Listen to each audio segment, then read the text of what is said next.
Thank you for joining us this morning. Really excited to dive into this report and all the work you all have been doing over the last year together. Thanks. All right, my name is Jill Remick. I'm the Director of Property Valuation and Review, which is a division in the tax department, and I'm joined by Jake Feldman, who you probably had in already, one of our senior fiscal analysts. So the Director of Property Valuation and Review, for those of you who haven't sort of heard the construct, is quite a good statutory authority that the Director has in Title 32. Basically, this is a position that works, and this team of amazing people, we work directly with all the municipalities to implement everything related to the statewide education and property tax. So we rely heavily and communicate constantly with listers, assessors, town clerks, treasurers to do our work. I'm here to present to you our annual report, which is a long-standing, really helpful sort of overview of the statewide picture related to the grand list, tax rates, homesteads, current use, all that. So I'll be walking through all of that for all of you. And happy to take questions however you folks prefer. And then there are definitely components of which Jake is much more familiar than I am, so like property tax credits and homestead declaration changes, things like that. So we normally, I realize that this is sort of trying to be paperless, but we've learned, and I use mine constantly every year, and I sort of save them, that this is one of those rare ones that we still kind of like to have, and you can mark up and bookmark and things like that. At the very beginning of the session, when I was sort of describing the norms of the committee to everyone, and I said, we are mostly paperless, and people try to give us paper. I mostly say no, except for, and I named your report explicitly. Yeah, we got a little guff last year from some of the committees for not bringing paper copies, so we brought them all. And it also is obviously available on our website, on the legislative website. And then there's a whole lot of supplemental data that sort of backs up a lot of this information. Some of the more popular reports are sort of summations you can print and back and walk through those. And then a whole lot of other data on the tax department website in Excel, so people can print those out there.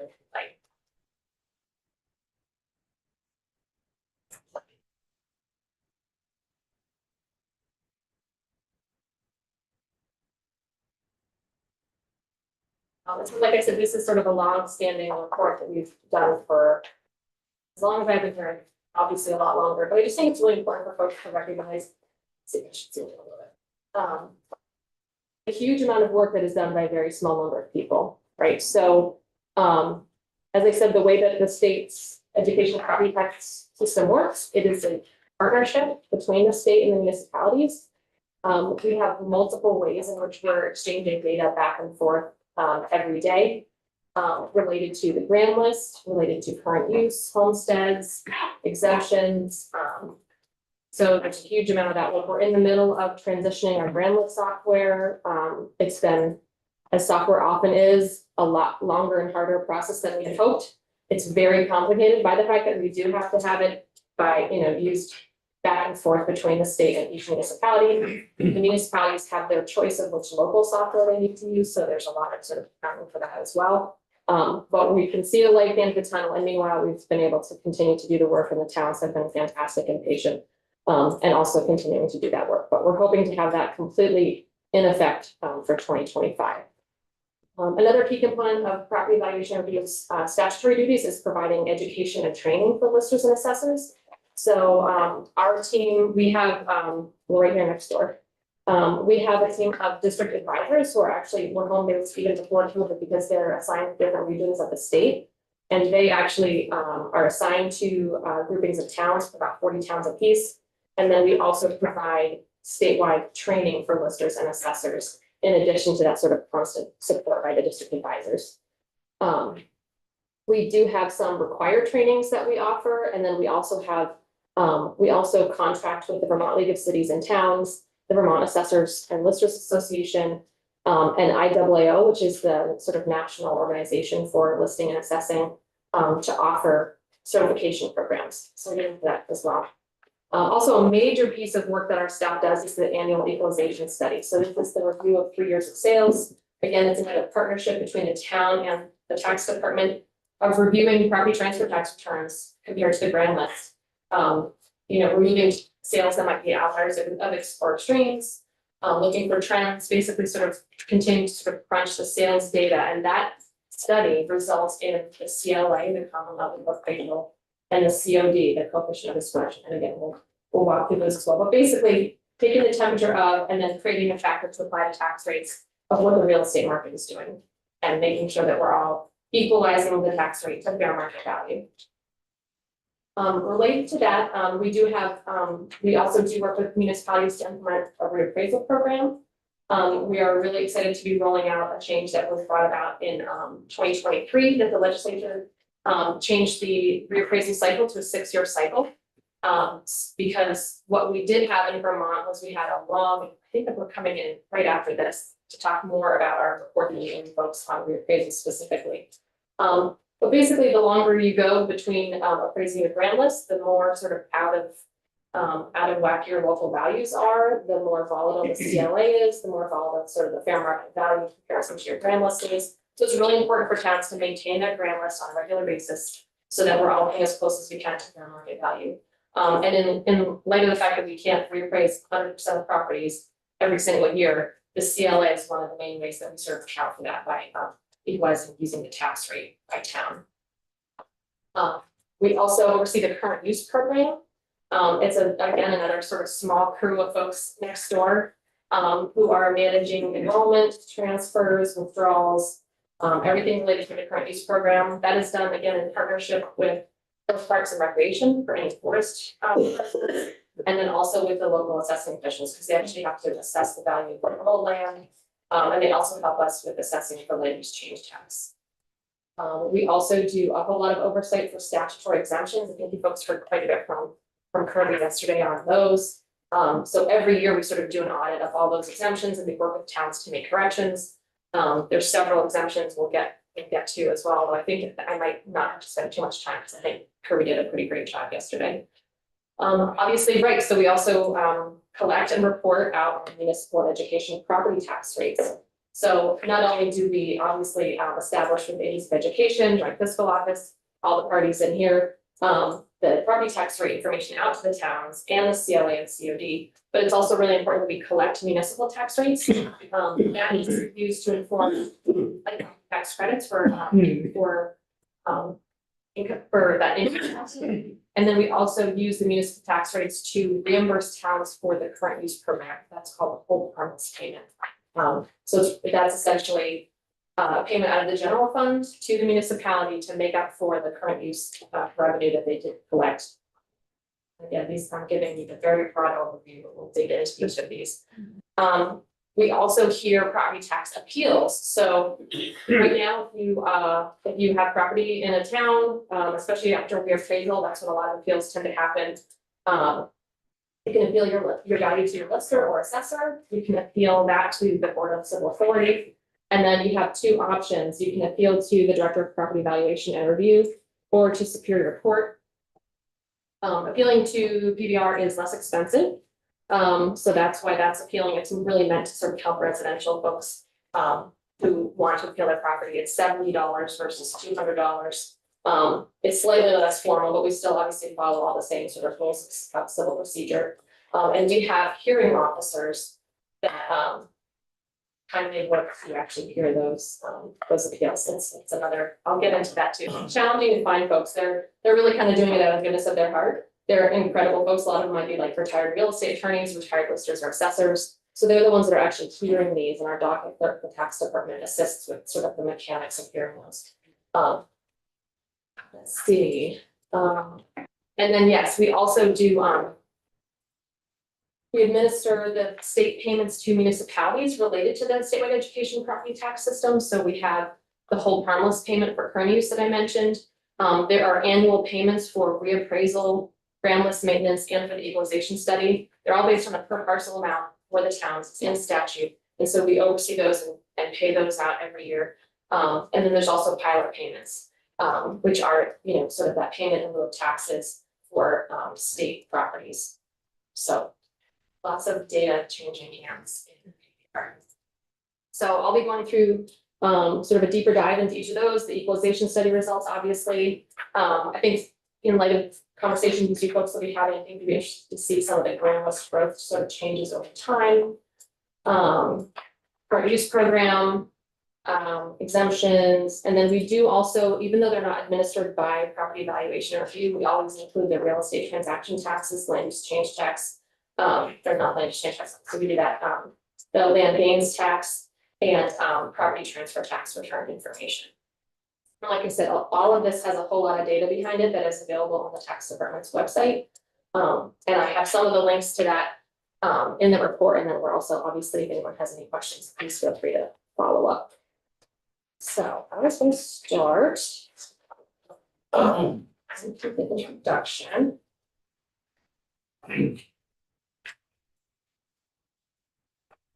So I think, yeah, so what I thought would be helpful to bring to your attention is on page 12.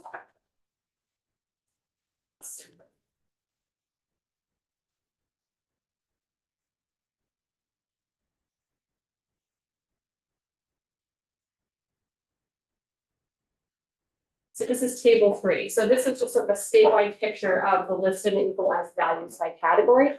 So for the purposes of the equalization study, the listers and assessors at the local level maintain the statewide education grand list for their town, and they have to categorize each of the properties into these various categorizations. And so this is just sort of a picture of statewide, the property count in each of these categorizations.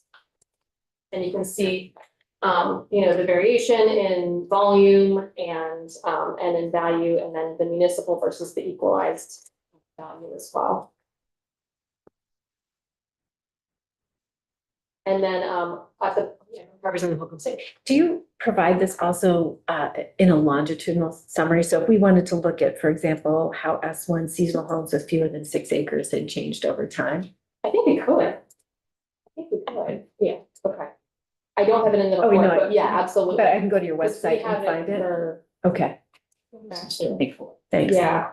Oh, yeah, sorry, that would be helpful to know. This information is. It's always sort of funny what we call the report. It's a 2025 annual report, because it's due to you all in January, but it's basically the sort of compilation. Representative Woody? Thank you. It says CA Commercial Apartments, 2,344. Can you explain what a CA Commercial Apartment? Yeah, it's if they have 4 or more apartments, it's considered commercial apartments. On one piece of property. Right. Yeah. Right. So each of these categories is applied to a span number, so it's a unique parcel identifier, for the purposes of tracking this. Doesn't necessarily mean that one parcel doesn't have more of these, but, that's how it's categorized. Yeah. I'm Yes. sure you have definitions of all of these somewhere on on your website, right? Yeah, so we have a whole breakdown of the equalization study that has all of these, and also our list of handbook, which I was really happy to hear every reference. So our Yeah. team makes this, it's Yeah. voluminous lister handbook, and it has all of the sort of definitions and examples.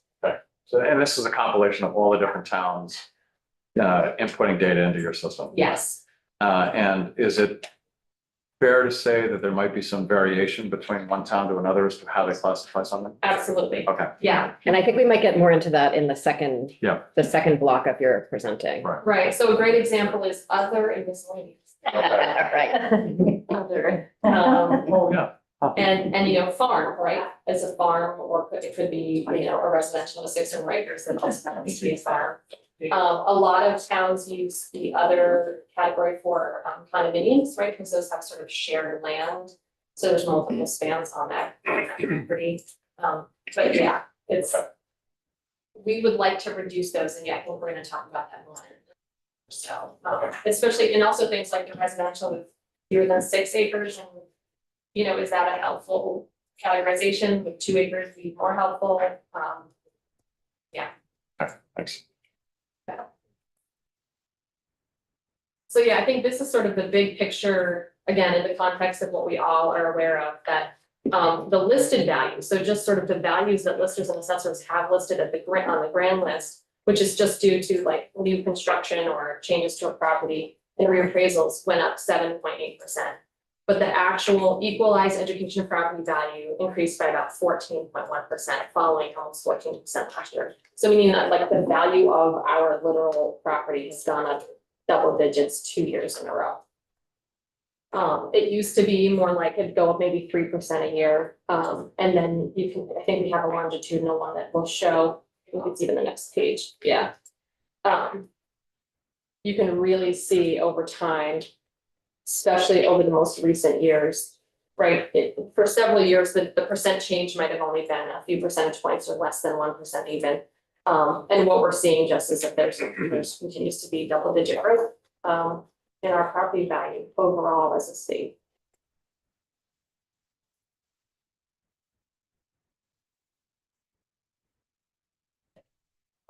In our, obviously, there's very good explanations. I can't take a lot of credit. A lot of this work was done by Chloe Wexler, who's our senior fiscal analyst in PBR. But she did a really good job also of sort of including some of these caveats. So for example, one of the veterans exemptions is both a shared state and municipal exemption that can change the equalized values as well. But generally speaking, this is for the municipalities and their municipal grants.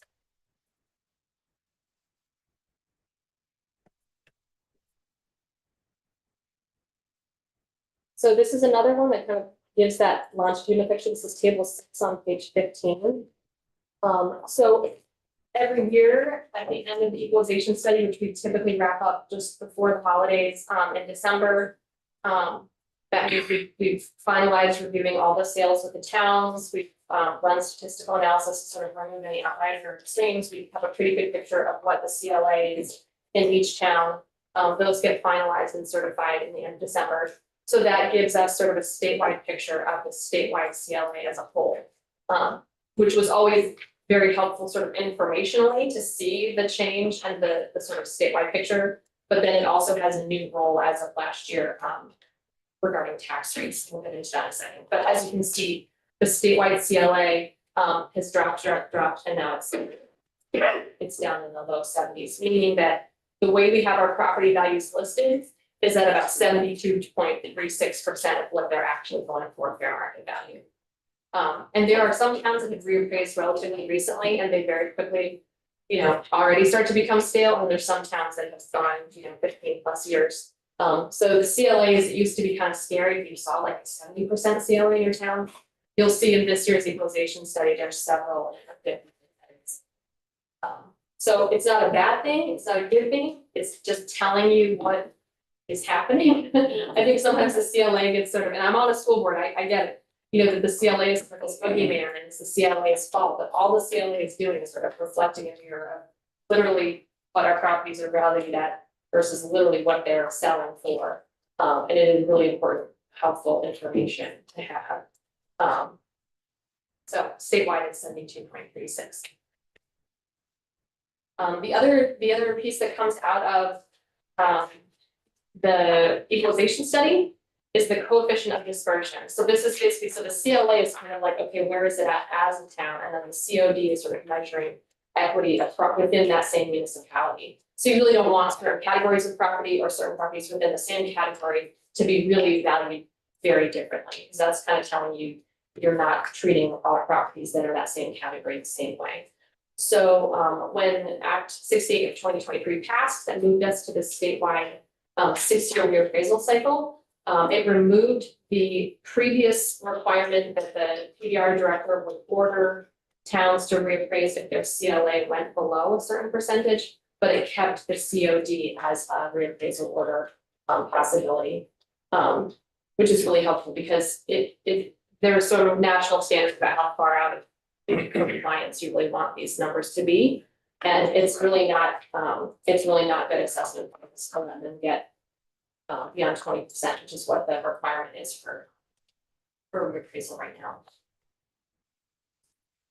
That's how you assess that if homeowners won't let you into their home. I mean, the issue that I've had in our area is that people who've done extensive internal renovations, but nothing on the outside, they may be significantly different in market value, but that might not be evident. Yeah, that is a very continued challenge for listing and assessing, especially since COVID.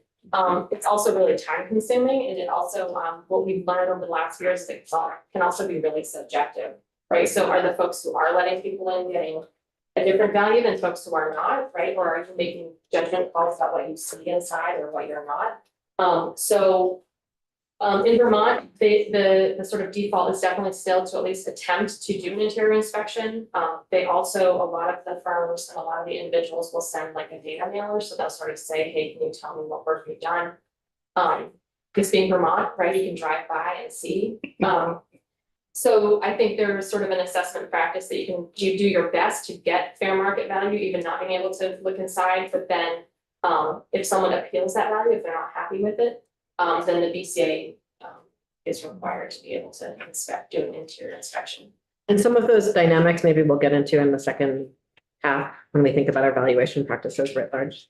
Yeah, most Okay. states don't do interior inspections anymore, and it really was kind of a light bulb a couple of years ago when Susanna Davis, who's the director of racial equity, just has really helped us understand how in property assessment, not only for taxation purposes, but also obviously for like real estate mortgage banking, things like that. That there is a lot more sort of subjectivity in it, and we might have, totally unconscious, but what are some things we can do to reduce that?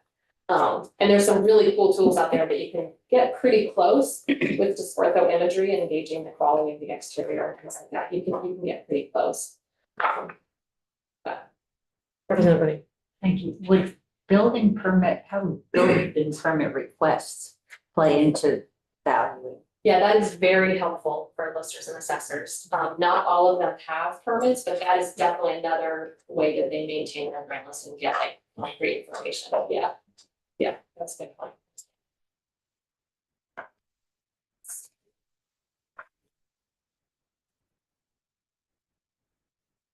And Jake, not to put you on the spot, was there anything else about the statewide CLA that? And you can certainly get into that, so like. Next, I was going to go to table 7. So this just sort of shows, right, that sort of distribution and. We have not spent a single moment talking about the coefficient dispersion yet this biennium. Okay, So you might want to start with what it is. can I ask you? Absolutely. I'm just sort of learning about the difference because there's like the COD for your particular category and then there's a COD within town, but. Would you mind to? Sure. Jake Feldman, Tax Department. Coefficient of dispersion is a different statistic than CLA. It has to do with kind of equity within a town. It's an important statistic. And if you have a COD over 20, as Bill mentioned a minute ago, it does still trigger a reappraisal. And that's because there's a fairness problem in the town.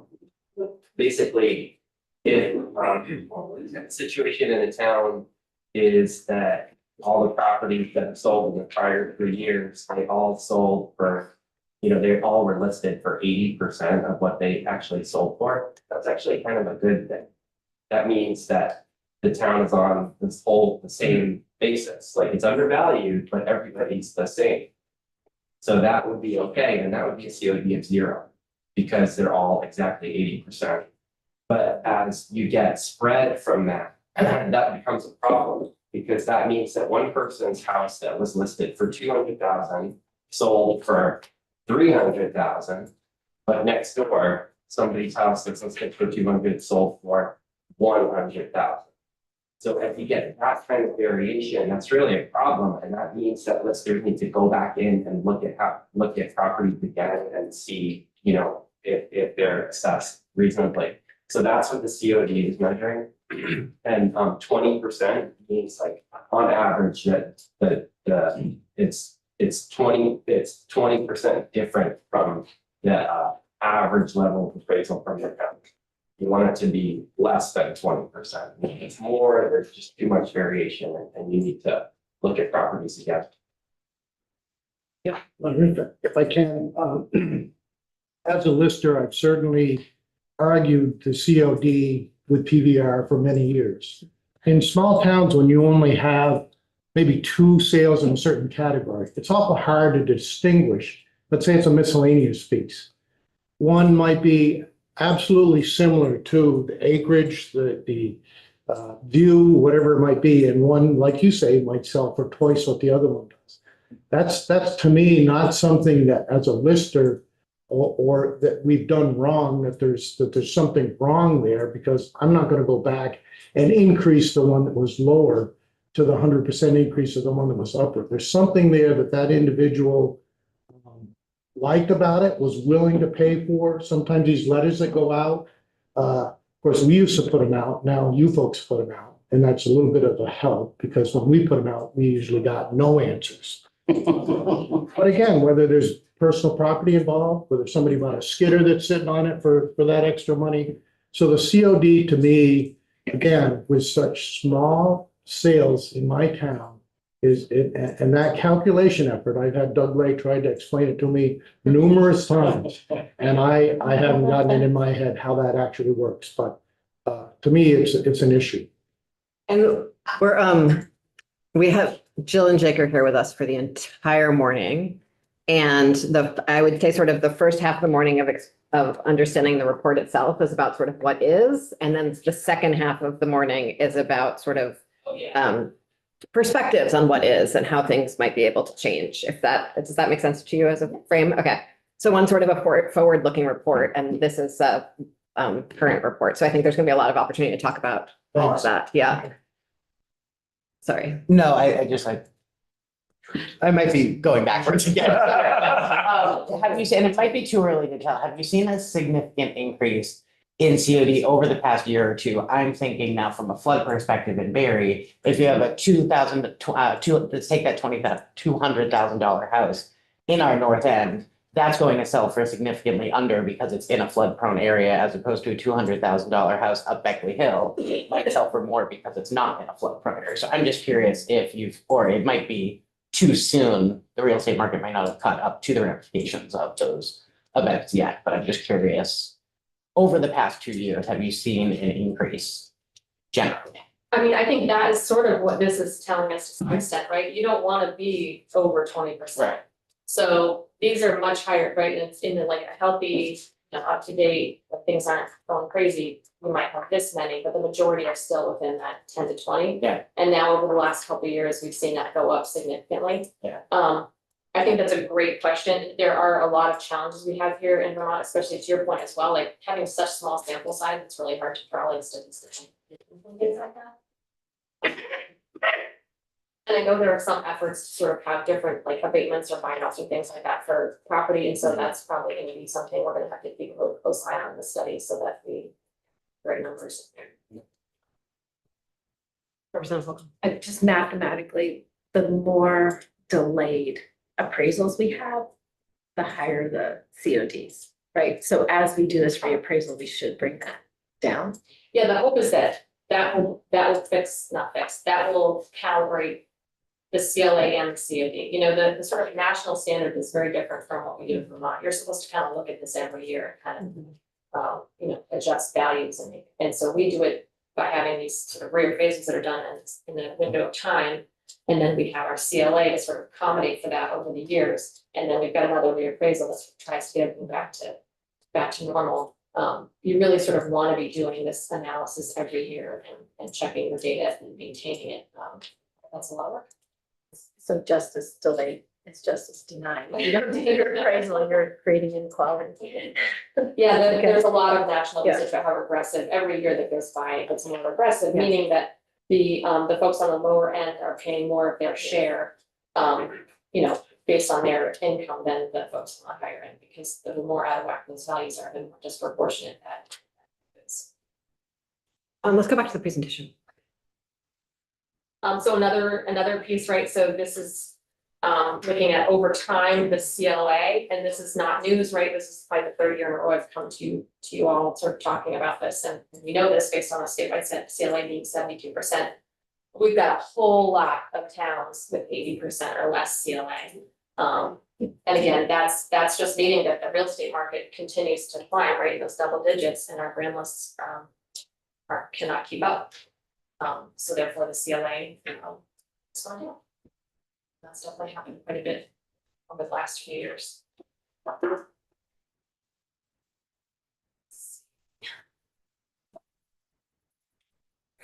Page 17. Let's see. I tried to mark up my copy so I could try to use your best. Try to use the time for you all as best I could. Thank And not make you dizzy by scrolling up and down. Right, so and I think we're gonna spend a lot of time talking about reappraisal in a little while, but one of the ways that we evaluate whether a reappraisal is successful or not only the CLA and CUD outcomes, but we also do a statistical analysis of equal treatment between sold and unsold properties, and also just how many properties changed. For a long time, we also were looking at homestead and non-homestead properties were being treated sort of differently, right? The percentage of that increase was different.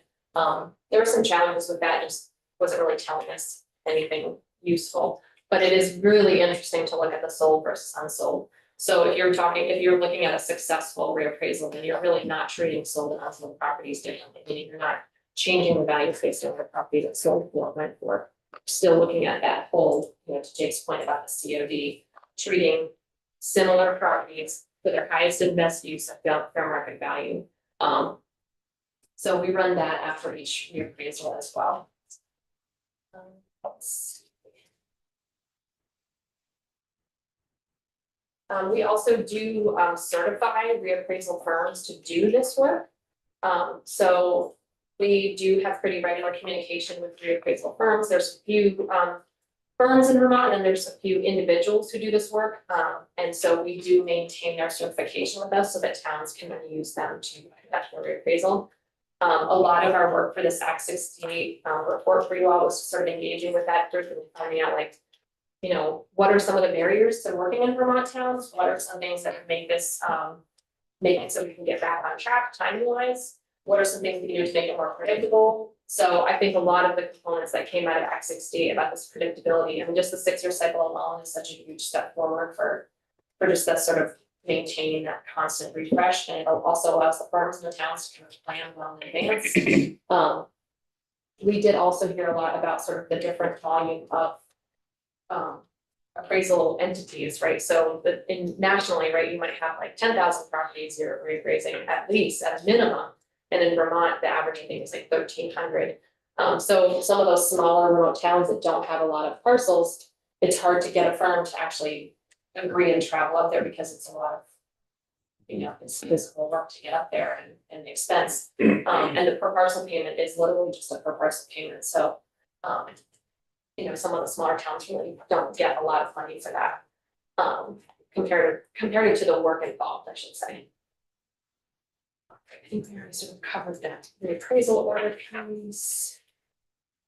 I think I already kind of carved on this enough, but basically just that there are 60 towns right now, so about a quarter of Vermont towns that haven't had a reappraisal for 15 years before. And that's not true. There's lots of reasons for that. Certainly not towns are not complying. It's really challenging to find reappraisal firms to do this work. There is a price attached. The idea of the per parcel payment, which is a statutory construct, is that the state pays half and the town pays half. And so that's why there's some sort of annual payment. So the town can save that up. And then the town also pays the other half because they use it for their municipal brand list as well. We're already getting reappraisal contracts out to 2029, meaning that the towns and the contractors are now signing because there's a lot of work to do. And a lot of times, especially, I think, there's some municipalities that are like, well, why do we want to reappraise? Because it causes a lot of, headaches and appeals, but it's actually better in the long run. And in other states that do this more regularly, say like, it actually helps people understand a lot better what their fair market value is, and it's done on a more regular basis. So that sticker shock from, like I live in Montpelier, and so when we went like 11 years without it, you knew it was going to be high, but it's really, it's shocking. Whereas you really want people to sort of have a connection between what they're being taxed at for fair market value, and then what they're paying their property taxes. One thing I've really appreciated, been interested in over the last sort of 2 years of conversations about all of this is sort of watching Montpelier have these conversations, whether that is like the Montpelier School Board or Montpelier taxpayers, to navigate all of this, knowing that like of any town, like you have some incredibly qualified people to be participating in this conversation at the local level, right? And still like the scale of confusion and frustration is high. And that's been like really telling to me, like even following your front porch forum, I feel like I've learned a lot about how, like, in a best case scenario, Vermonters might experience some of this, right? So thank you for your multiple services. Representative Holcomb, you too, Jake. I was just gonna ask, and maybe this is an irrelevant question, is there any pattern in who hasn't been appraised in more than 15 years? Is this a challenge of smaller communities having trouble getting a contract, or is this just random? I think that's a great question for the second half. Yeah, I think we have that. I think we have that information. I don't have it on the map, but we have the list. And I do think, broadly speaking, for the most part, I think it is wider for smaller towns. And I guess I say that because we often assume motive, and sometimes it's just they can't get it done. So Yeah, it's a good caution. We have a lot of small towns that are saying, we're trying, nobody's even responding to our RFP. And that's not, and there's nothing they can, And we've heard that from school districts too. right? Right. So that was one of the other reasons we've tried to engage a little more with firms to be like, well, what can we do to sort of sweeten the pot? But yeah, right now it's pretty labor intensive, the interior inspection, the travel, all of those things, make it costly. Yeah.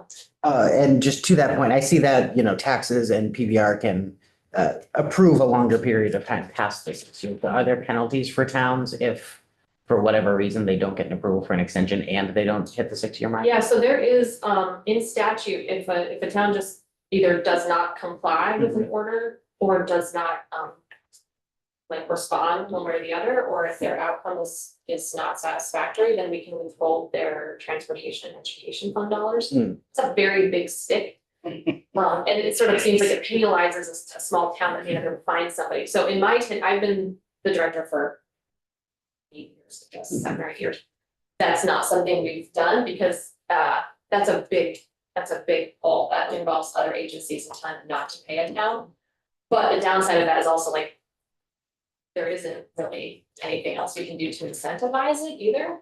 But yeah, so that is currently that's sort of the stick that we have. Yeah, and I'd imagine any small town that is communicative with y'all saying, we just can't find anyone yet. Yes, yeah. Extension would be provided. Yeah, sometimes they feel like our like main job is just to sort of like continue to like nudge, check in and so we somebody on PBR is in contact with every town for whatever different piece, one way or the other.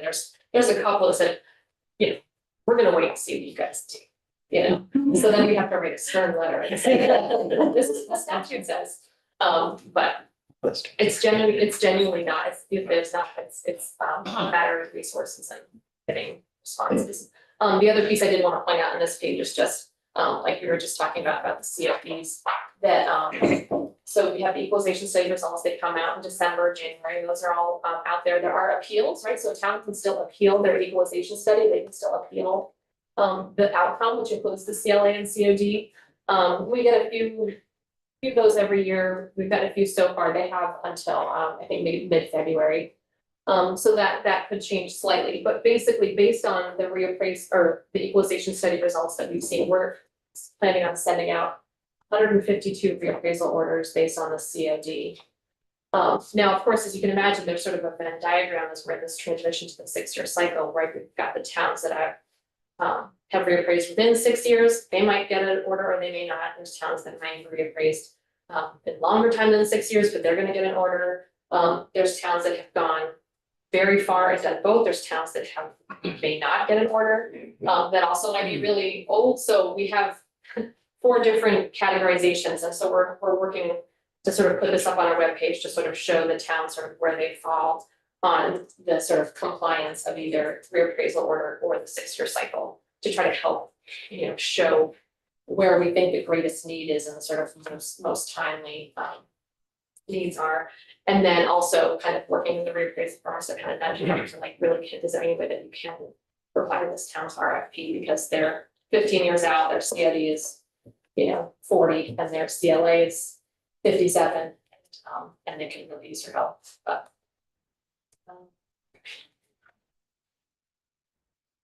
current use. Let's see, that starts on page 20.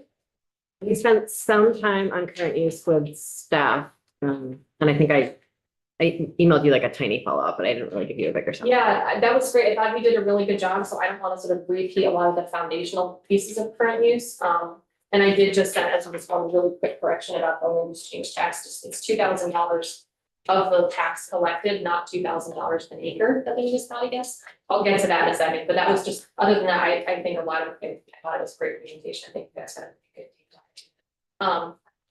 So you sort of know the, you know, the statutory construct and the sort of objective of the program. Like I said, this is done in concert with lots of people outside of PBR. It is not, you fill out a form, you hit submit, you're enrolled or not enrolled in current use. So we, for forestry parcels, there's a whole section in statute about forestry parcels and their requirements to have a forest management plan. They are, they have a forest management plan that is updated at least every 10 years. So Forest Parks and Recreation, if you do want to learn more about current use, I strongly recommend hearing from Keith Thompson or Commissioner Fisco about the current use program, because the vast majority of current use parcels are forest, at some point go through Forest Parks and Recreation review and have forest management plans. So, And my understanding is that the committee next door is going to be doing a deep dive into all of that and then sort of reporting back to us, and then we can pick it up, given we're taking an every committee approach on the education fund this year. Yeah. Yes, Representative Holden. So will that look also at, I mean, one of the things I wonder is there a diminishing increase here?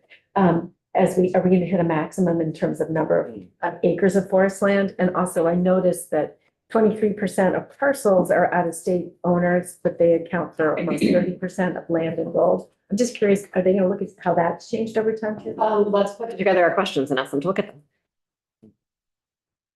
I do have a vague memory of a previous year being told that by someone at Forest Parks and Rec that the growth would level out, but yeah, there's only so much acreage in Vermont that can be enrolled. What we're seeing a lot now is changing hands, moving it into trusts, moving it into LLCs. So the use may not change. The ownership looks different enough that they do have to sort of let us know those things. But it's a lot less straightforward than it might have been in past years. Yeah, just the transfers, there's a lot of conservation easements that come through. That's another way that folks can qualify. And a lot of folks putting their properties into trusts and LLCs, which is, you know, advised by whomever advises them on tax and estate planning. But it does mean that they need to submit an application for that, even if the parcel hasn't changed in any other way. So that if and when that trust or that estate, you know, goes into effect or someone passes away, the trustees have agreed that they understand that this is in the current use program. The other, there's also the construct in current use is basically when you enroll in the program, you're qualified either for agriculture or farm or forest. And there's a lot of very specific details in how you can qualify, which I think you guys heard about. Then the state puts a contingent lien on the property at the local land records. So the idea being, if the parcel is ever developed, or if you ever want the lien removed, or if you want to sell a portion or all of the parcel, that lien goes with the land. So if you want the lien removed, or if you've developed the property, you need to pay the land use change tax, which is calculated. And that's the sort of shared revenue between the state and the local listers.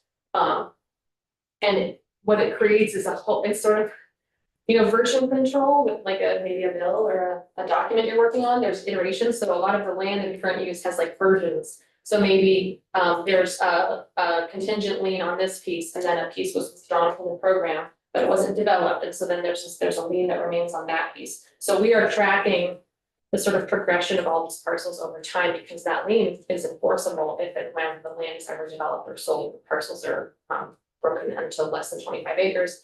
So it's not as simple as sort of like, oh, we only get 2,000 applications a year, easy peasy. It's a whole lot of management of liens and tracking and withdrawals. And it also comes up a lot in are changing hands. So we have sort of we have in our VTAX system, when a property transfer tax return is filed, then there are questions on there that flag to us and the owner that the land is in the Crannies program. So that we can then send them a note, and say, hey, it looks like you just purchased property that is enrolled in the Crannies program. Here's, what you need to do next. If you don't want it to be, here's what you need to do next. So I think that has helped to some extent. Of course, those are things that are happening sort of after the property has changed hands. But that's sort of the nature of the beast. I think generally speaking, real estate attorneys are pretty familiar and know to look out for that contingent lien. And so we have a way that we can track the land exchange taxes sort of tag along with that parcel as it goes. Because once you own that property, you are now responsible for that land exchange tax if and when it's developed or you want to be. I do think there's a leveling off. Sorry to get back to it, right? So there's only so many parcels, but you'll see sort of, let's see which.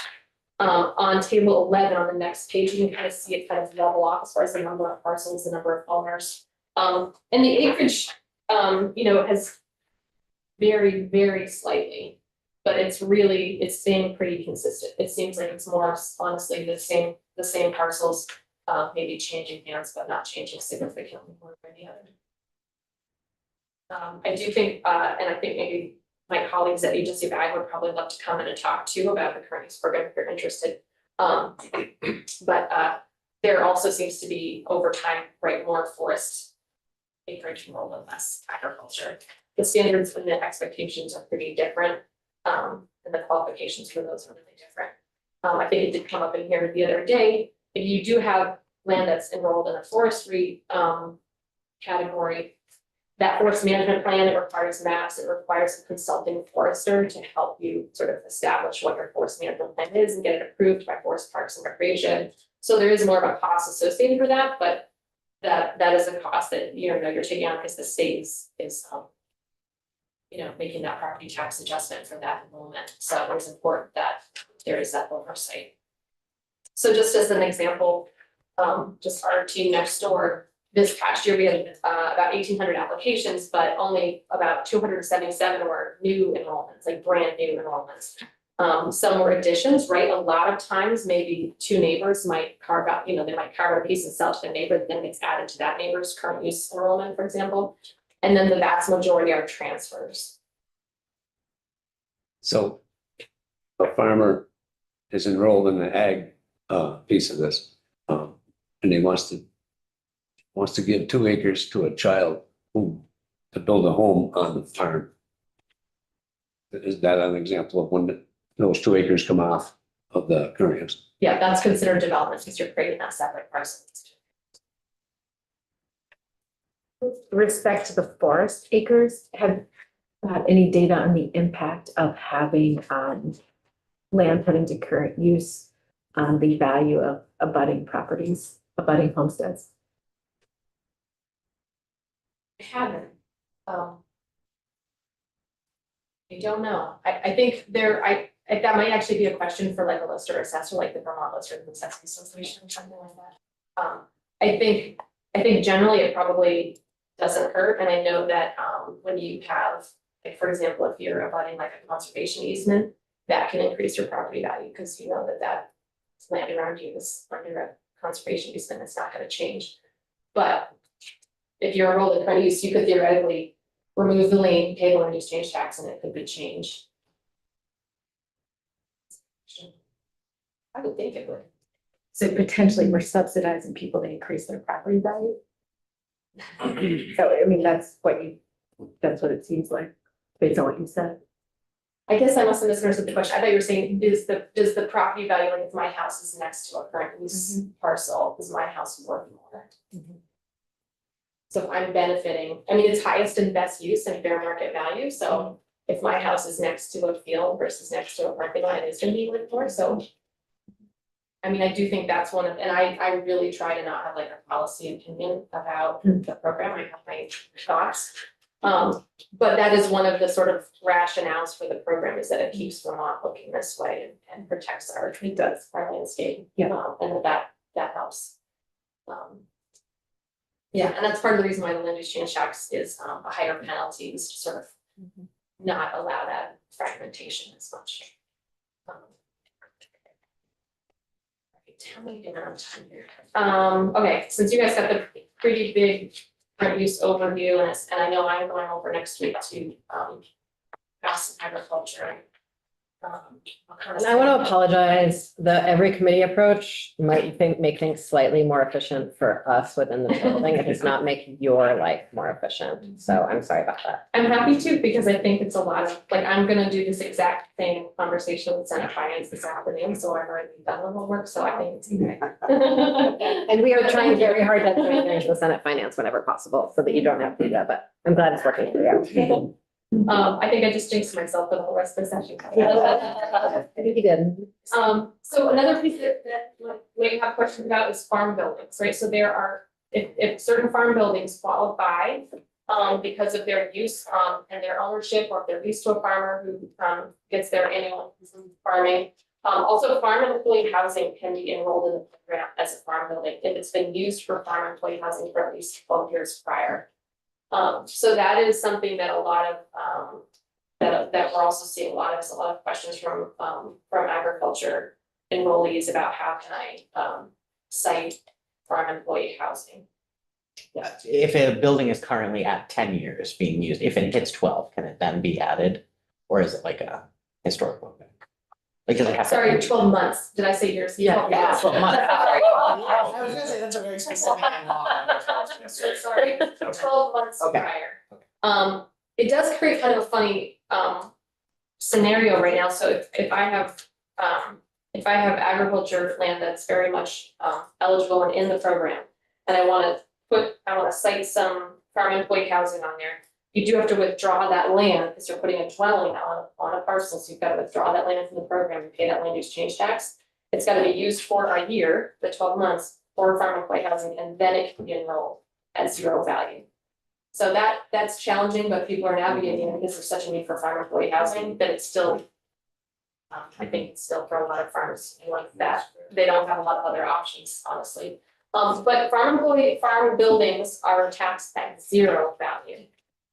In past years, I think it used to be 30% maybe, or 20%. There's different ways it can be applied by the legislature. But right now, farm buildings are taxed at 0% fair market value. Sorry, I should have probably started with that current use means that you're not paying your full fair market value, you're paying on the use value that the produce advisory board sets. So the lister does not have to, they value the farm building, so we know what the exemption is, but the value is zero, so it's taxed at zero. So as you can imagine, right, so there might be farm buildings that are like a run-in shed for sheep, or there might be a multi-million-dollar sugaring operation. There's lots of different farm buildings, so the values are pretty significant, but you can sort of see that tick slowly over time, but that makes sense because our property values are going up, and the values of those things are, those are income generating buildings. Since this is House Ways and Did you Means, say that, I'm sorry, that's the farm employee housing, income generating? no, sorry, the like $7.4 million sugaring, for example. There's a reason, like, so the listed values are going up, but the number of them has gone down a little bit, but the value has gone up, but that's because our property values are going up, and this is hopefully income generating, or at least breaking even some of these buildings, but yeah, not farm employee housing system. I'm sorry. I do think it is probably, I don't think a lot of agriculture entities, and again, I would definitely have agents of ag come in, but housing being the challenge that it is, I think farm employee housing is one of the few things that they can do to actually sort of keep their operations going, is they can provide housing for their employees. Okay, so the director of property valuation review, myself, and then the current use program, we oversee and process all of this, but there is a current use advisory board and statute that oversees the program. And what that means is they set the use values every year, and they also have administrative rules for us to implement the program. It's made up of sort of a mix of folks like myself, representatives from Agency of Agriculture, of course, Parks and Recreation.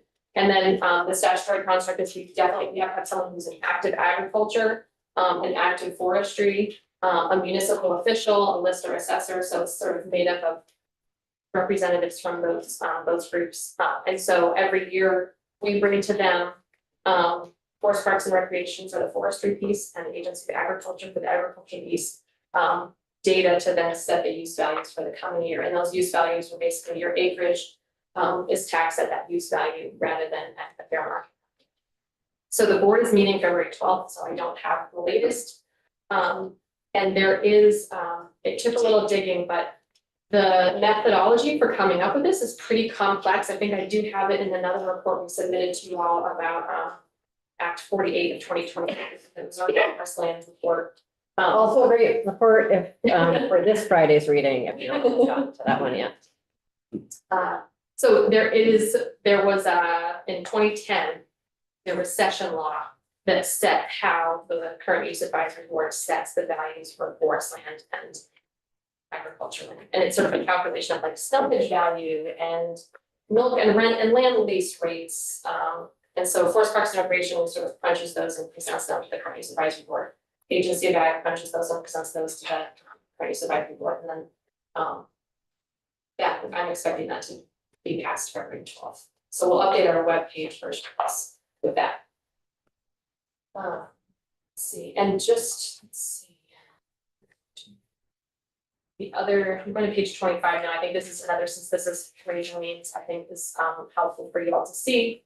So sort of over time, right? So we have when you enroll your land in the program, you're taxed at the use value, not at fair market value. So that is for both your municipal and your statewide education property taxes.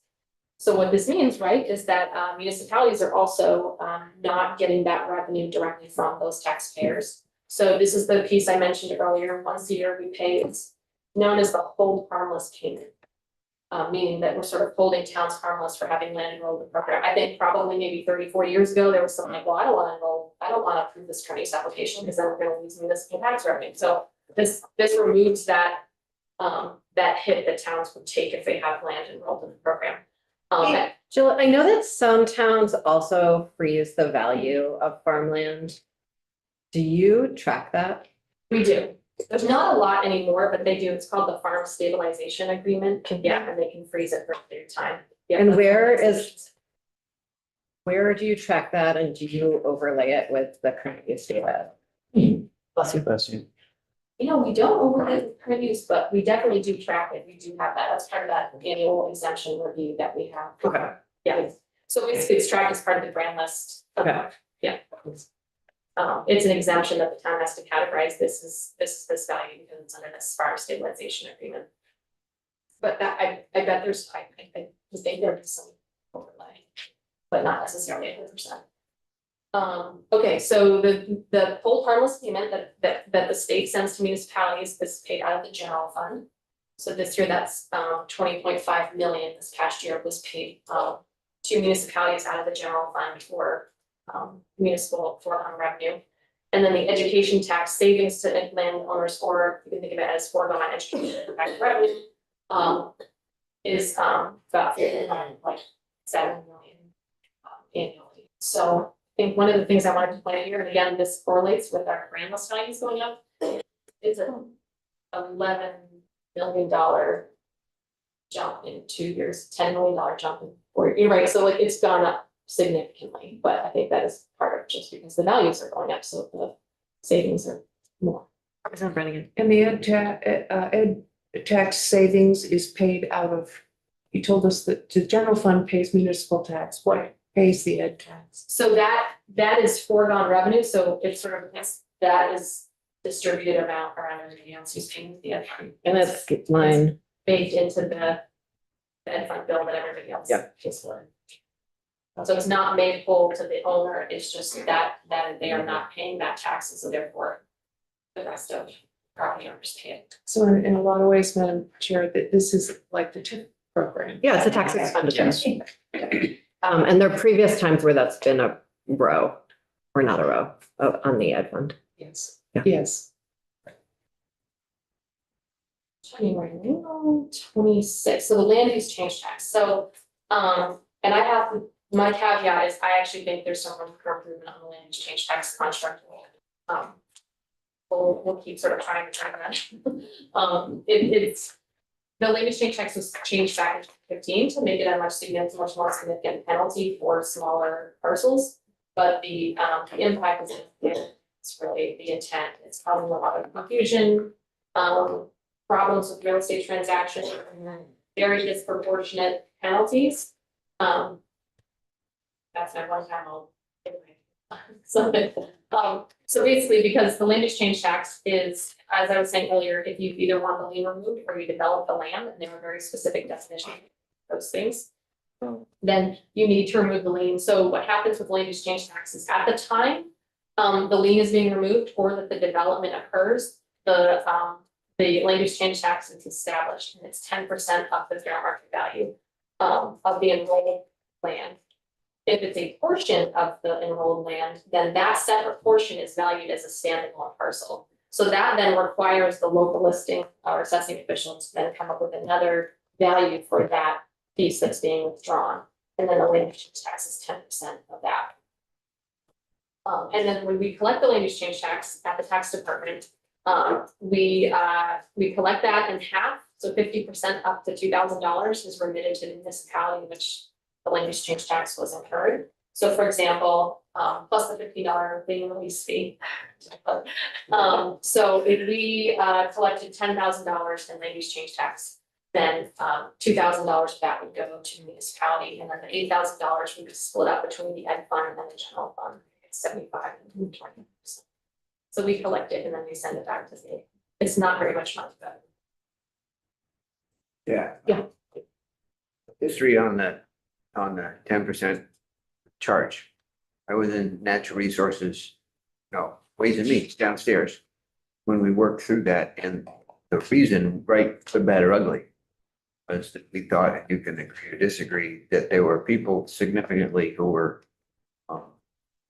avoiding the land use change tax and subdividing, developing their property and making a lot of money. And so the 10%, the tax was intended to dramatically, or at least reasonably curtail that.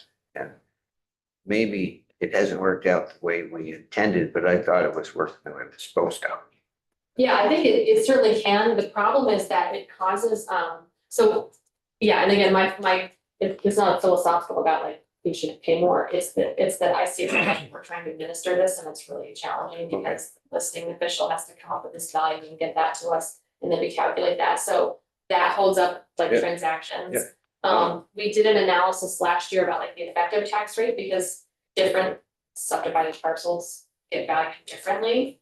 And Right. the effective tax rate might be very high. It also might be, again, because property values are going up, that land use change tax penalty might be more than what someone has saved in property tax Gotcha. savings. So it's not about sort of philosophically about whether to Right. penalize that, it's like literally, can we set a higher tax rate for it, but have it be prorated based on acreage or something to make it the penalty that it should be, but make it something we can administer. Because the other piece is, it's like a hot potato. If I develop my land and subdivide it and sell it to you and I haven't paid land use change tax, well, the moment you sign that, now you have to pay that land use change tax. It follows the land, so we've had a few situations like This is all very helpful. that. Well, really, so when it comes across the table again or something like that, we'll have to sort through these issues, and the specifics of what you're saying are more than we knew when we instituted that. So Yeah, I it's think purely the logistics of it. It's That's not right. about whether it's doing the right thing or not. It's just. That's just the word logistics is helpful in our comprehension of what's going on. So thank you. Joe. Might be an opportunity to review a bill around that issue later on. Oh, it might. Okay. Right, so part of that $2,000 payment that goes to municipalities right now was part of that 2015, 2016 change. Because now they also have to do some work. They have to value those Yeah. those Okay. parcels. So that's why they get a portion of the land use change tax. Yeah, definitely would love to come and talk more, or also whenever you open up any part, it's a can of worms, so I'm also happy to like answer any questions anyone has. It really truly is like the logistics of it have been really challenging, and the impact on some landowners has been bizarre, and on real estate transactions has been challenging. And then the other piece, for what it's worth, if you look at this sort of longitudinal table over time, I don't think it's changed behavior one way or the other. Maybe it has, but it doesn't seem to be like reducing or it's not really increasing enrollment or reducing withdrawals. But that's just what we see sort of at the ground here. It's very easy to administer for the entire parcel because it's 10% of the full value. That's easy. So right now, if I wanted to make a decision about what I want to do with my parcel and I wanted to have a portion, I have no idea what that penalty is gonna be until after it's committed. Whereas if you sort of knew what it could be, you could decide, do I wanna take 2, do I wanna take 10? Yeah. But there are a lot of cautions, right, because obviously the program integrity and the amount of money that the state has invested in this program is worth protecting, and so definitely don't wanna sort of remove some sort of disincentive for fragmenting parcels that are in the program. All right. I think we should probably take a 5-minute break between Okay, pieces of. like I said, I think you all got a pretty specific deep dive into property tax exemptions. I'm happy to answer any questions, but we do have the table of the different exemptions in our supplemental data if you're interested in sort of seeing that overall impact. I think you did get this amount yesterday, sorry. That sort of statewide in 2024, there were a little over 11,000 exempt parcels, which add up to a value of about $11.1 billion in exemptions. And obviously, that's a combination of statewide exemptions and municipal exemptions. TIF is also just sort of briefly mentioned here. So our role in the TIF program is we confirm the parcels that are in the district. We have a monthly meeting checking with Betsy to sort of help them implement that. And also obviously our software system is what the municipalities have to use to implement the track TIF. So that has been the NIMRIC, the Grandma software that we use for a long time, has been the tool that municipalities use for their TIF calculations and exports. And eventually that will be moved into our new Grandma system. But that is something that we've had for a long time. So that's kind of PBR's role as we host the software and we confirm the grand list, the spans and parcels that are within a district. And help them track that over time. I think Betsy does the annual report. They probably come in and bring that to you all. That's a lot more detailed. And the TIF program, like we have in here, the consensus estimate for this current fiscal year is about 7.14 million in TIF property tax revenue that was used for payment of the TIF. Homestead and property tax credits. This is where I might switch seats with Jake. And I think we're gonna spend a lot of time on the property tax credit next week, the week after. Okay. Like, let's not go too Okay. deep on Okay. this today. Well, this just has some statewide education property tax data, and then there are really good detailed town by town reports on our website. And then we also have some tables in the back of this annual report that sort of show tax rates and non-homestead and homestead and things like that in there. So between this and our supplemental data on our website, you can really sort of slice and dice this.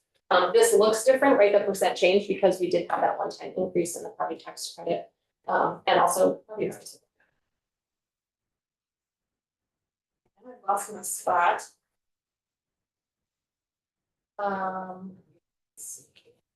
Sorry, in that case, I'm gonna try not to look you guys. So we do also sort of have this longitudinal track, and I bet JFO or other things have nicer way to display this, but this is sort of our tracking over time. And just to be clear, the ed spending is just the property education tax, not including like sales and use and a lot of other things. This is just what is raised in property tax revenue. That's like a very technical term, just like one step over from the way you're using it there. It's really confusing, Jill. Yeah, that's why I couldn't remember. I think you guys should call it something else on that chart. Yeah, I think we will. Yeah, we were actually texting about that today, the exact question, because I knew someone would ask that, and I had that same question. But yeah, it's property tax revenue. Property tax only for the education stuff.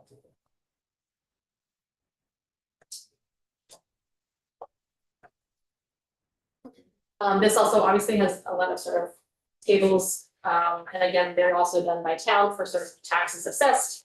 The delta in the taxes assessed, things like that, so this shows that the total change for property taxpayer for both municipal and state education was about 11.8%.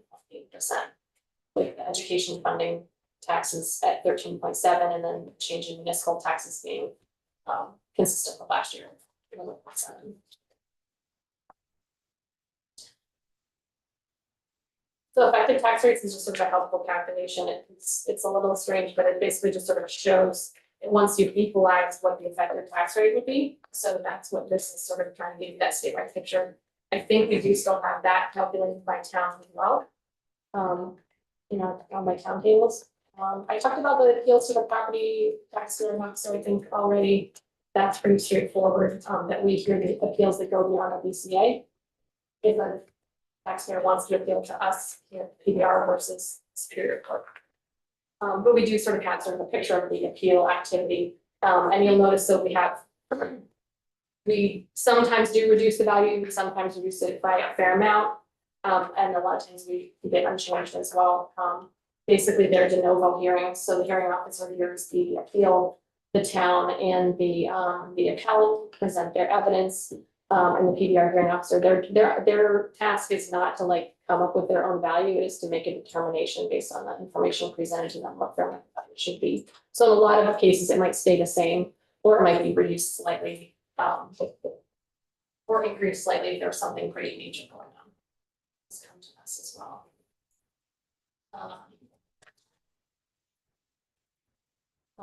This piece I already articulated for you, it's on table 20, but if you want to just sort of look at the statewide, we also obviously have this broken out by town as well about these different payments that we make to the municipalities. So there's the whole harmless payment out of the general fund, the payment in lieu of taxes for state-owned buildings. There's the per parcel payments that go out to municipalities for reappraisal of landless maintenance. There's a per parcel payment that goes out with the to have the municipalities help us with the equalization studies, that's that sales verification. We also get $100,000 annual appropriation for Lister education. Excuse me. And that's the component that sort of we host trainings at PBR. We have a whole series of trainings that we host throughout the year. And then we also have contracts with Vermont League of Cities and Towns, the Vermont Listers and Assessors Association, and the International Association of Assessing Officials to offer like certification programs. The LCT does a lot of really good like BCA appeal hearing trainings. Since my battery's running low, doesn't say it on the screen.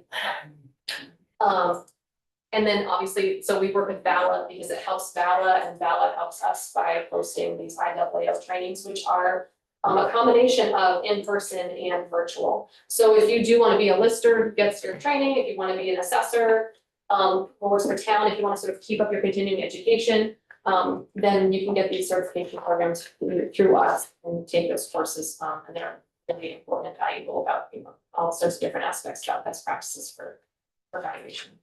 The request for list value adjustment is basically there can be appeals that go before the town, and obviously the town has to defend a pretty high value appeal. That can be costly for the town. There's legal fees, there's time. There's maybe hiring an expert, right? So we have all kinds of really interesting unique properties out there in Vermont. We have like hydro dams, and we have ski resorts, and we have methane digesters, and we have malls that might be empty. There's lots of different interesting commercial properties that have appeals going on.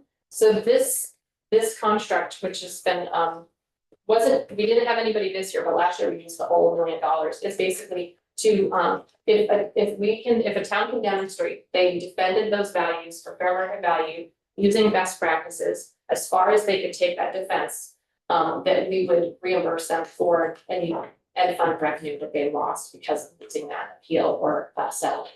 A lot of towns feel like they don't have a choice but to settle because of the cost of continuing to like defend a value. And that might be a pretty big hit on their, right? These are often some of the more valuable properties in their town. So it's kind of a big hit to their brand list. So this is a way of sort of incentivizing towns to take it all the way, and also recognizing that sometimes when there's a settlement or an appeal that they lose, but we feel like they did the right thing, then they can always get their ed fund revenue.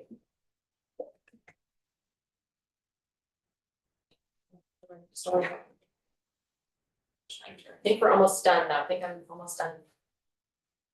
It's not a torment, it's a pleasure. Oh, yeah, so this is just an example of that concept I was just telling you about. So it went from $100,000 in 2021 up to $1 million in 2022, because I think we were successful in making the case, and the legislature supported that we really want these towns to defend these high values, because they are a significant part of the education and municipal grand list, and defend those values. So we used the whole darn thing in 2022, but we didn't have any in 2023 that quite met that threshold. So we do also have, like I said, just a statewide summary of the taxes that are administered by our taxpayer services division, property transfer tax revenue, land gains revenue, and real estate withholding taxes. And I think that is the end of my report, and then we also obviously have appendices with a lot of like definitions, things like that, and then I did include in the back of the report the three sort of main tables that I think are helpful for you folks to have on hand. There are more on our website than just these three. There's all the data that's in here has supplemental data tables on the PBR website, and probably the best way to find it is you can email me or in our search on our tax department website, you just put in PBR annual report. It'll have all the data and all the reports from last year's. So, Thank you you're welcome. so much. We're gonna take a 5-minute break and really encourage everyone to get up and stretch, but really just 5 minutes. And find electric